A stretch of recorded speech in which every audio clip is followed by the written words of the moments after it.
Hello, everybody, and welcome into the conversation. Thanks for joining us. I'm Raphael James. Welcome into the conversation. It has been a week. We have some people in the queue. Jennifer, I see you. We're going to get to you in just a moment. I'd like to invite anybody who would like to talk about some of the things going on to do so. There's a link in the comment section. If you have something you'd like to talk about, like to discuss, you can drop those comments in the comment section as well. But feel free to join this conversation. I'm really interested in hearing your thoughts about what's going on.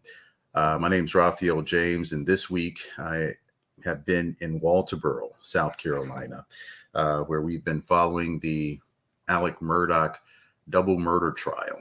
And that has been heavy.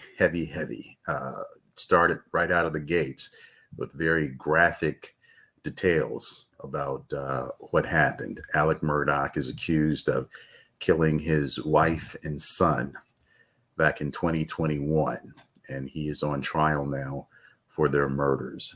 So we've been in Walterboro, and we can talk about that. Again, anybody who's interested in joining the conversation is welcome to. There's a link in the comment section, and we'll try to get you on. I'm going to go to bring Jennifer in now. Jennifer, if you're listening, standing by, want to bring you in. Jennifer, are you there? Can you hear me?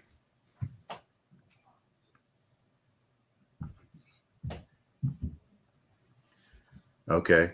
As soon as you come in, if you can, I'll pull you back down for now.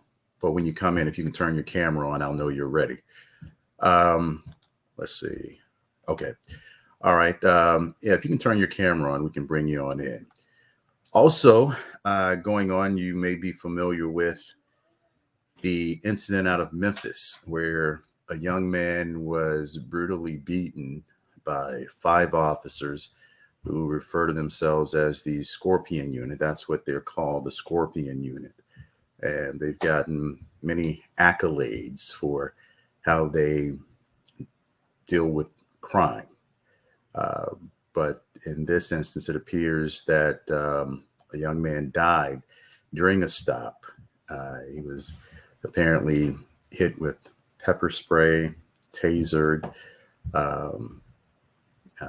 punches, batons, and some of this happened while he was handcuffed. So that's some of the things going on. Yet again, another black man has been made famous by his death at the hands of the police. That is something that we have seen over and over. So feel free to talk about it. Jennifer, I see you. If you're ready, we're going to come to you now. Hey, Jennifer, how's it going? All right, let's see. I can't hear you. Can you hear me? Okay, I'm going to have to figure out that audio then.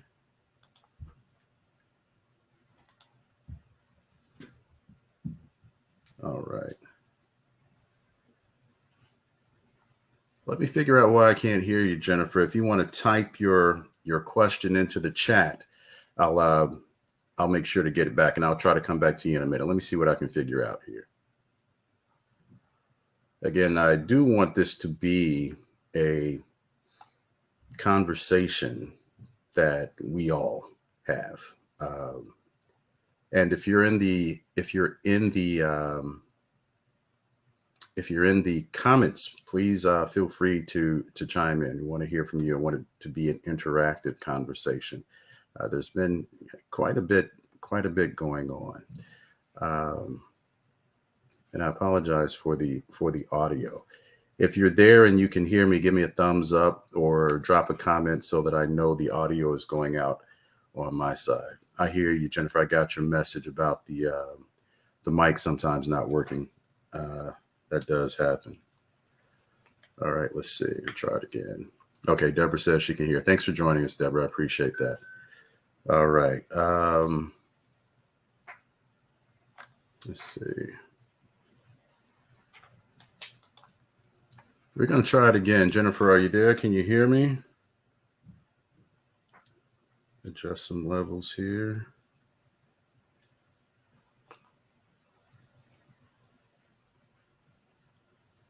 Sean says audio is working. That's great.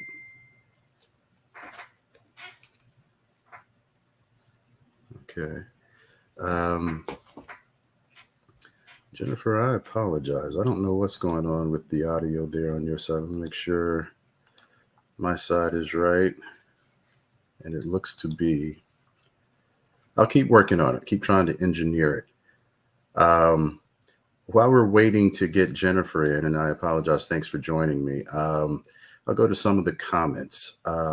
Mika says she doesn't understand why these traffic stops are so aggressive. Yeah, that's a good point. I don't know either. And this time around, what I have noticed are members of the law enforcement coming out and condemning this specific act. I don't really recall seeing as many police chiefs and sheriffs coming out before to publicly condemn a situation like this in the past. We've heard from Chief Reggie Burgess, who put out a statement condemning it unequivocally. He said he has a son about Tyree's age and how disturbed he was to see that video. Also, Sheriff Graziano spoke out against it. Sheriff Graziano has certainly had some issues of her own during her tenure as sheriff. But this time, she was one of the ones who came out quickly and forcefully against what was done there in Memphis. And Chief Luther Reynolds, I believe, also quickly spoke up. Question I'd like to ask for all of you. I see you, Maxine. Let me try to get you in. Hope everything works with the audio. Let me try to get you in just a moment. Is why? Why do you think this time more law enforcement from all over is being forceful and letting their thoughts be known? Ponder on that and let me know, and we'll come back and talk with you. I see my good friend Maxine. Let me see if I can add you to the stream. I hope this works. Maxine, are you there? You're there. And let's see, maybe they can hear you, but I can't hear you. I may have to try something else. Okay, so Sean, if you can hear Maxine, if you all can hear Maxine, let me know. And Jennifer, because if they can hear you, then I need to switch the way I have it.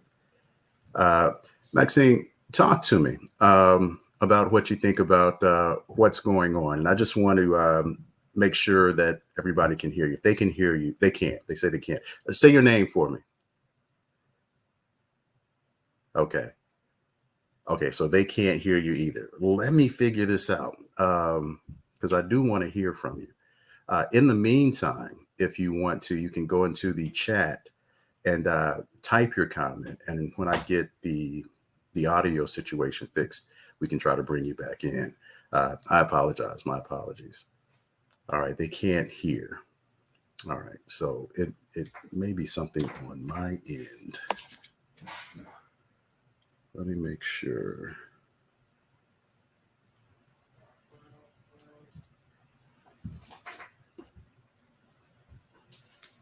Okay.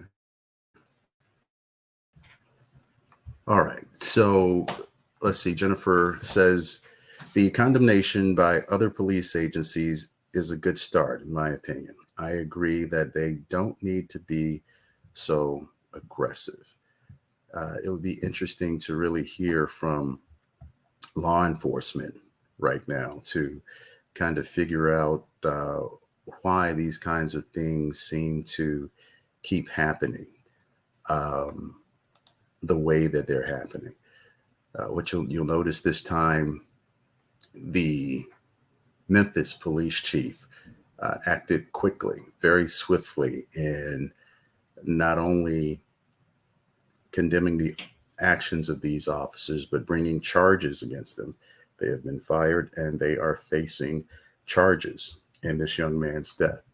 That is different from some of the other cases that we've seen before. In many cases, there are no charges. There don't seem to be any quick decisions made regarding the police officers.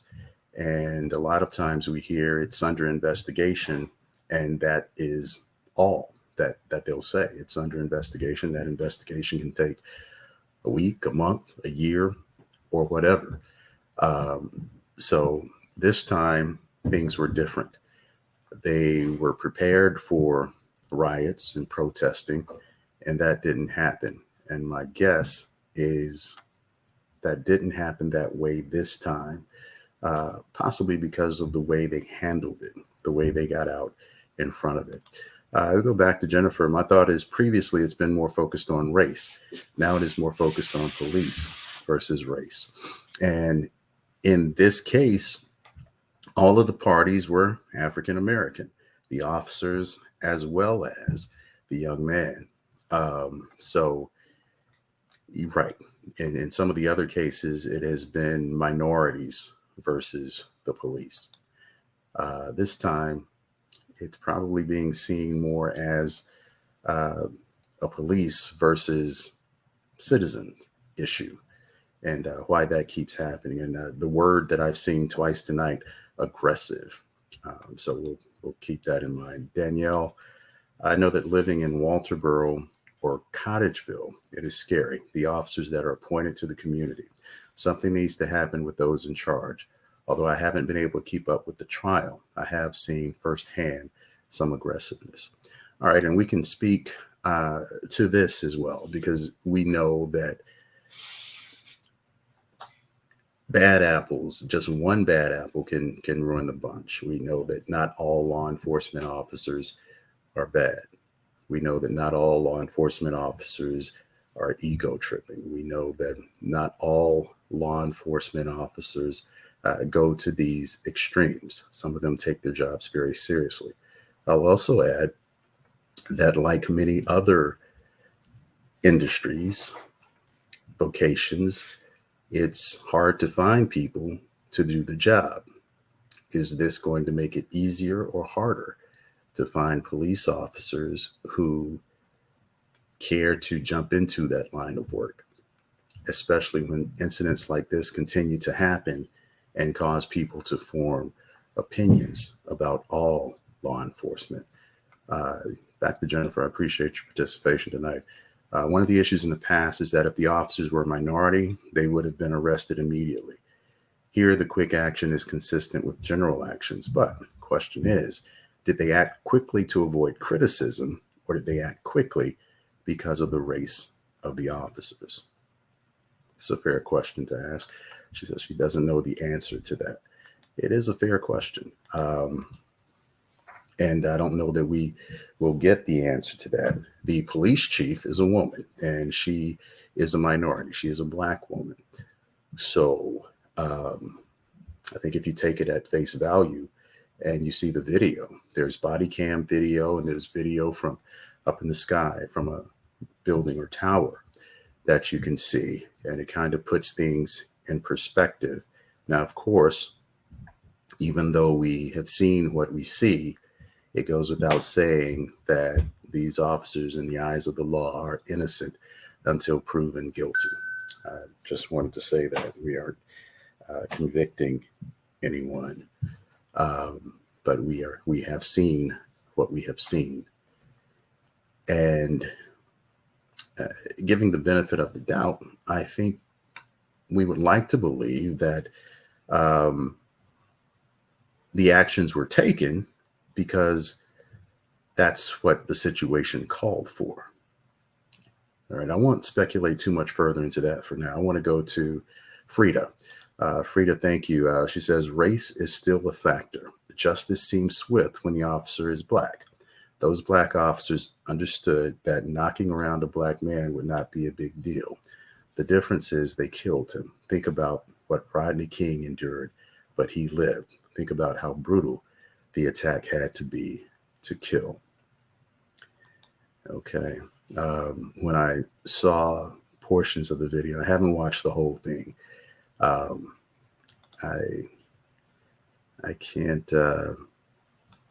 I haven't been able to get there yet to watch that whole thing. With everything we're hearing in the Murdaugh trial, it's just a lot. So no, I haven't watched the whole thing, but from what I have seen, it's brutal. It is horrific, and I would think that most leaders in law enforcement could look at that and quickly come to the conclusion this is not how we conduct business. And if it is that egregious, if you're seeing a person be beaten while handcuffed, that can't be. I wouldn't think that is appropriate in any law enforcement handbook. I would not think that would be an acceptable form of police work. Deborah says, no matter the race, they should be held accountable. And it looks like they are. It looks like the process has at least begun to get justice. And a jury perhaps will determine what happens to them. Anthonette says, it is horrible. And indeed, from what we've seen, it certainly is. We're here to talk about what's gone on this week, not necessarily a single topic. If there's something you would like to get off of your mind, feel free to. If there's something you want to ask me, if I can bring any clarity to it, if I can provide a decent answer, I will certainly try. I apologize for the audio. I appreciate the people who've tried to come into the conversation, but for now, I'm not able to get the audio working. If you want to try to come in, we can try it again. And I'm trying to think now, is there a better way? We'll work on it. Jennifer, she says she applauds the department and prosecutor for acting quickly. And, you know, we've been around this block before. We've seen the reaction this country gives when justice doesn't seem to be forthcoming over and over again, when officers seem to be able to get away with what the community sees as heinous crimes. So in those instances, people have spoken up, they've spoken out, they've organized, they've had marches, they've had vigils, they have been loud. We haven't seen the violence or the riots that you saw perhaps in a George Floyd, or, you know, at this point, pick a city where this has happened. And I think possibly you haven't seen that because of the actions that the police chief took quickly and early.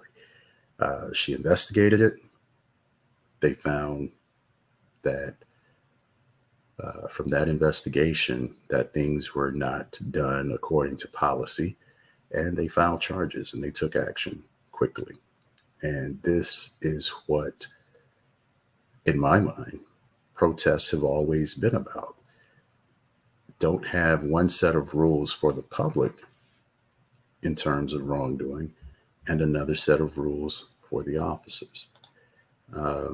Was I surprised by the gruesomeness of the murders in the Murdaugh trial? I wasn't surprised by it per se. We've been reporting on it. We've heard about what happened.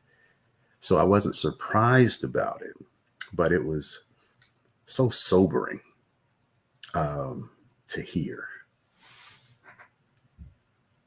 it's like you can say somebody got killed, but then to say somebody got blank, blank, blank, and this blank, blank, blank happened to them, that makes it hit home in a different way.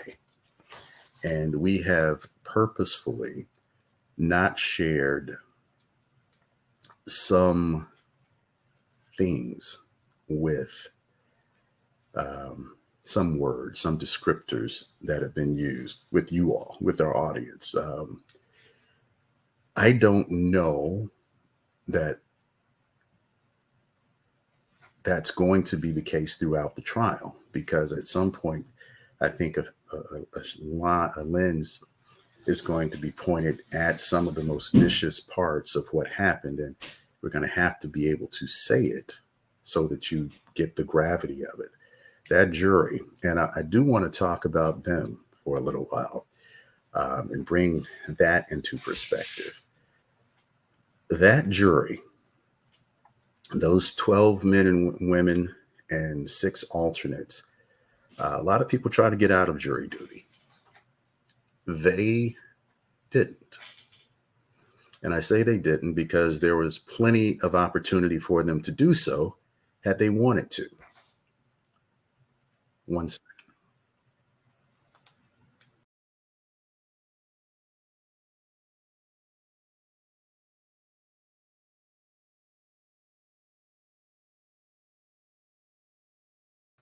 Okay, those men and women had opportunity to not serve on that jury. The judge asked plenty of times very clearly, if there is any reason you cannot serve on this jury, stand up now.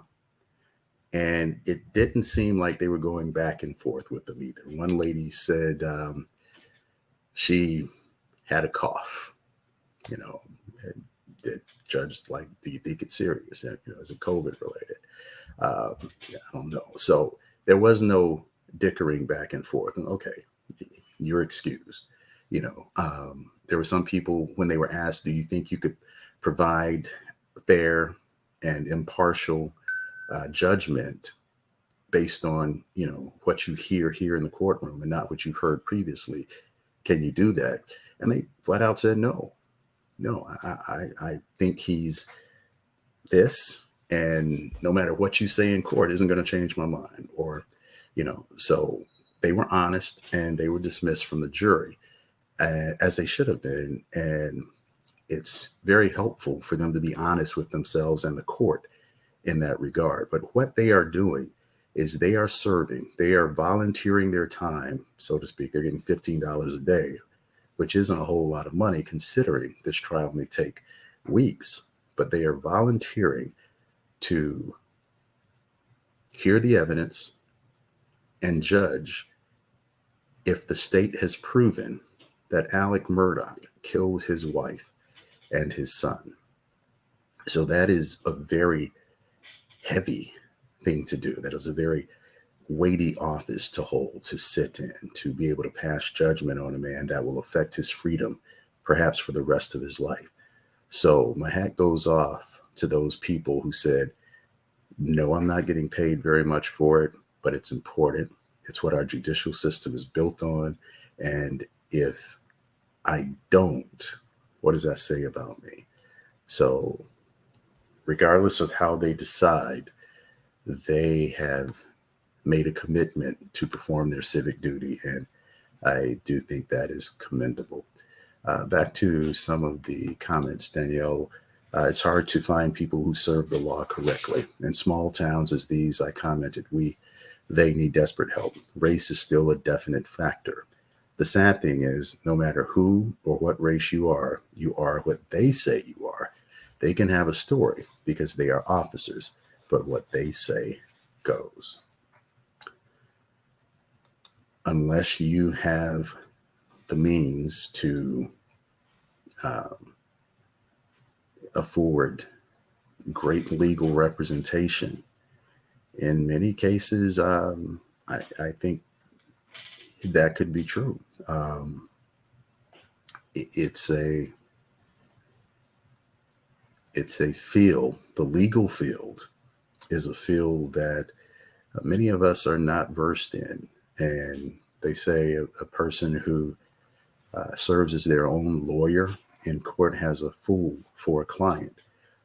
Lawyers demand good pay because of their expertise, because of their knowledge, because of their uh, wealth of information in working around the intricacies of a courtroom. This is why you pay them. Um, but even then, sometimes it can seem very much like an uphill battle, even though you are innocent until proven guilty. Thank you for that, Danielle. Sean, what's going on, my friend? Transparency. I have not seen, nor will I see the video. I wonder what was the thought process was to know that you have on a body camera, but you're still comfortable enough to go to such extremes. Great question. Um, I think they knew the body cameras were there. I think in the video, if I'm not mistaken, they say, "Show me your hands" or something like that. What you don't see on the body cam footage is that his hands are in cuffs. But that tower cam, you have a better view of everything that's going on. So if you've put the man in cuffs and you're asking him to show your hands, that's going to be a little difficult. Now there, of course, are times when he's on the ground and before they handcuff him, he's moving around and they're pepper spraying. It's five of them. They're pepper spraying him, they're batoning him, they're punching him, trying to get him to comply. And then at some point, he does get up and run. They have to run and catch him. So um, I can't speak to the tactics that are used. I'm not a professional. Um, I can speak to what I've seen. It appears excessive. And I think it appears that way to the chief of police there too. So we'll continue to follow it and we'll see what happens. Frida says, and that's it. This was not the first time they had beaten an unarmed man. They were part of a unit called the Scorpion Unit. And all right, so Deborah says it seems so unreal. All of them do. Every time we see this, it's like, how could this happen? How can you kneel on a man's back for 8 to 9 minutes and not take some action? It just seems it doesn't get any more comfortable watching a man die on film. And in some cases, even though the cameras are rolling, sometimes they're still the justice that the masses want still doesn't happen. We've seen that. 2 people lost their lives, and that's heartbreaking. Back to the Murdaugh trial, absolutely. Do they feel his emotions are for theatrics in the Murdaugh trial? I can't even begin to offer an answer on that. I can't even begin to answer. For it, just speaking from the humanity of it all, I can't imagine having to, first of all, find, if you take him at his word, find his wife and son in that condition and the gravity of that, and then have to recount it several times to law enforcement, and then have to relive it in court and see their bodies and see the crime scene over and over again and hear people talk about the brutality of the blast. It's just that is a lot. So I dare not judge his emotions or lack of emotions or anything The jury's there. The jury's going to try this case. It won't be me. Jennifer says it's in the best interest of all, the court, the prosecution, and defense, for the jurors to be honest about their perspective prior to being seated. I absolutely agree.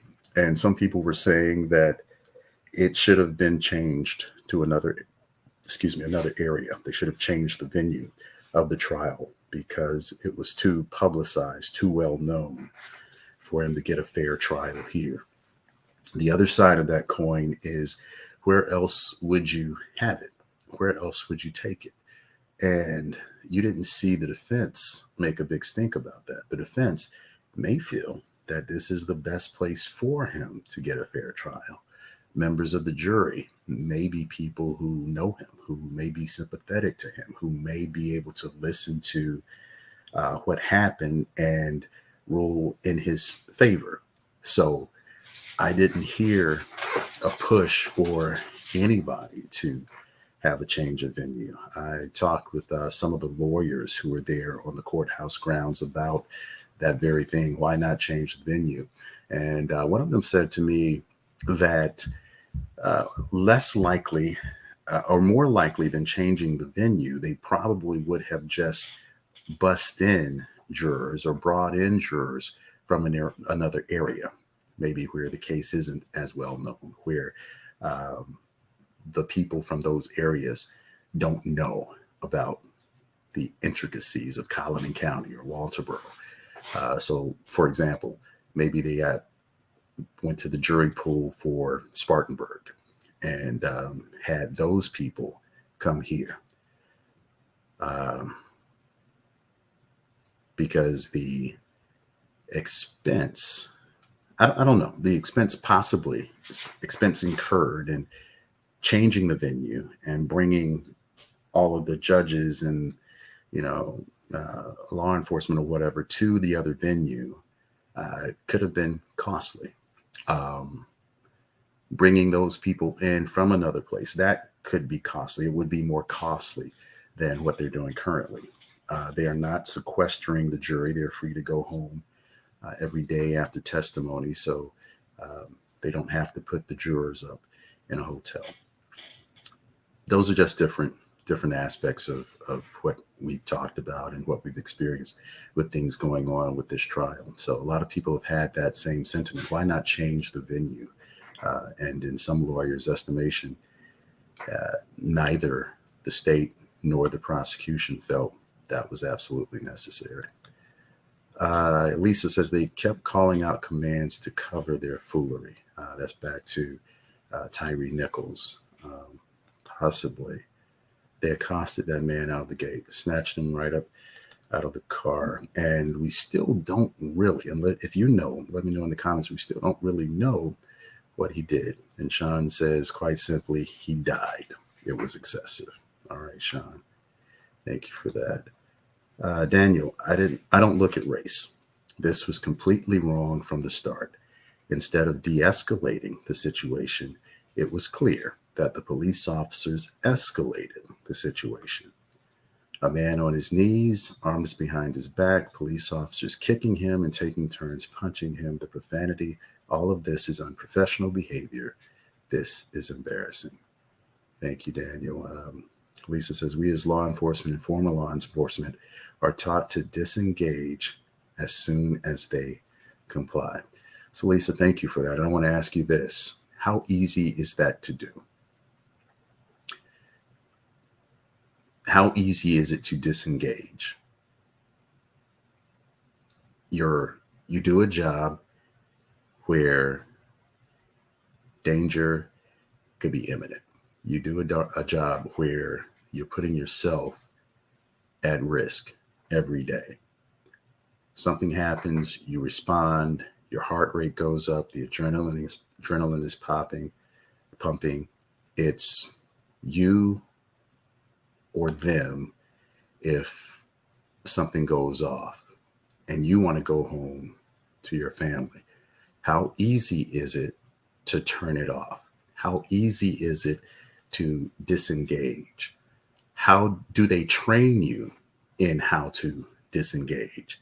Is it as simple as flipping a switch and going back into um, your normal mode of policing?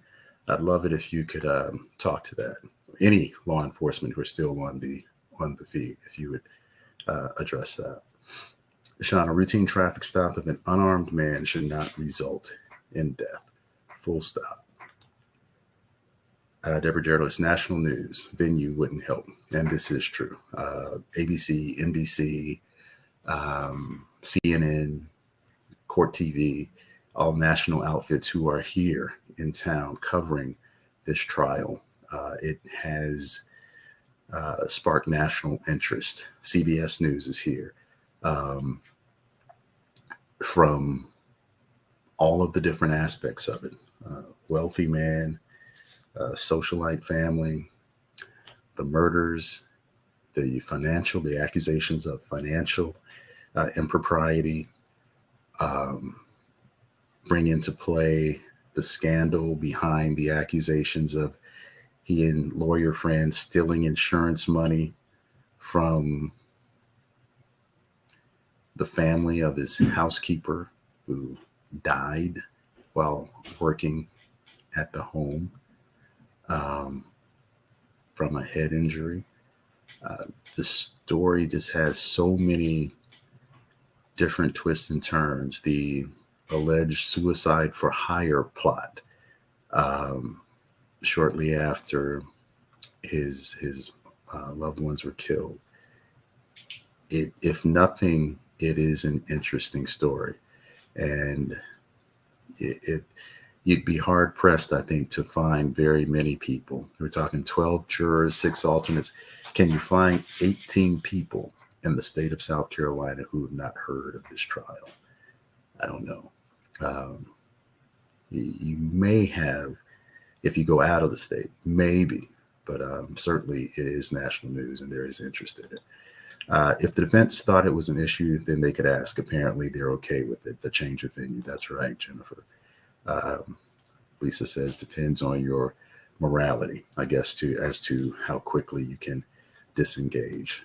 You have to have thick skin, period. I agree with that. I think it takes a certain mentality.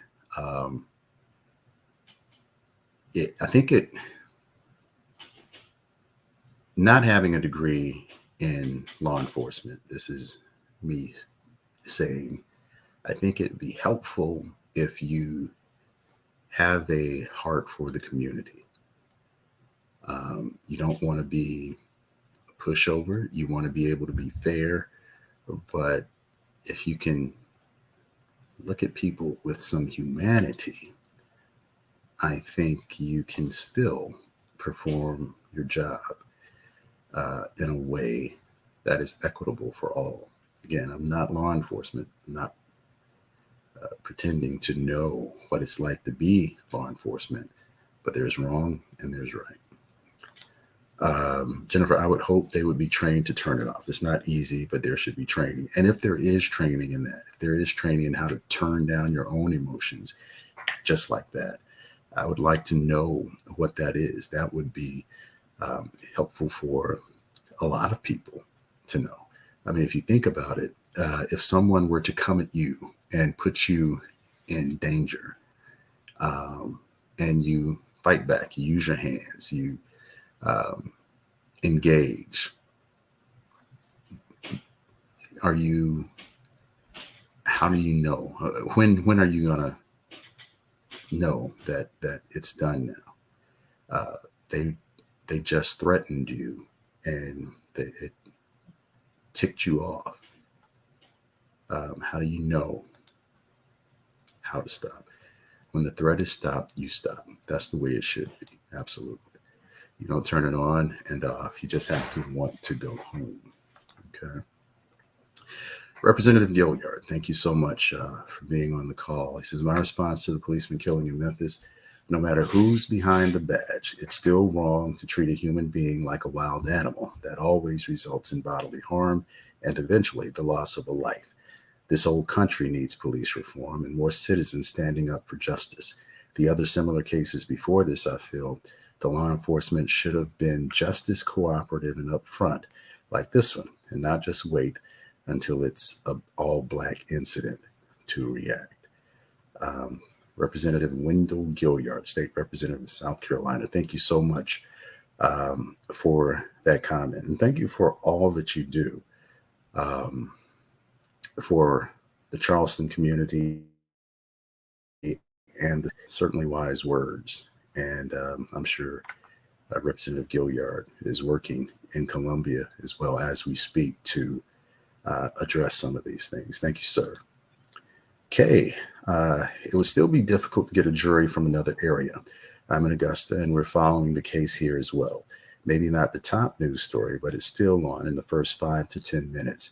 And with the national coverage, moving venue would be extremely difficult. Agreed. Thank you very much, Kay. It's good to hear from you always.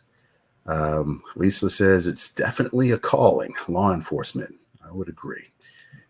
Use of force addendum. I was taught officer presence, verbal commands, empty hand control, no lethal. These are the steps. Okay. Thank you for that. And again, my hat does go off to law enforcement, those men and women who put their lives on the line on the daily for all of us to move around, to have our freedom, to come and go, and do it safely, to protect and serve is the police motto. Chief Reggie Burgess of the North Charleston Police Department had it changed a little bit on their squad cars. He told me instead of to protect and serve, he says the motto is to serve and protect, putting the citizens first, your servant first, and then you're to protect those that you serve. So it's been an interesting conversation. Have to do a better job with this audio. I'm not an engineer. I thought we had that situation worked out. So next time I would like to have people on come in and talk about this with me. In the meantime, we can keep this conversation going offline, and I'll get back into it and look at some of the comments. But I want to thank you all for taking the time to come by and talk to us about what's going on in the news this week, what's going on in our countries. Jennifer says, I kind of think if you wouldn't consider it fair for it to be done to you, then maybe you shouldn't do it to someone else. I realize police work is hard, but they wouldn't do this to someone they knew. Okay. All right. I appreciate you all's thoughts. I appreciate you taking this time on a Saturday night. I hope that you have a great night and great weekend. Be safe. I love you. And we'll see you on the air on Monday. Have a great night.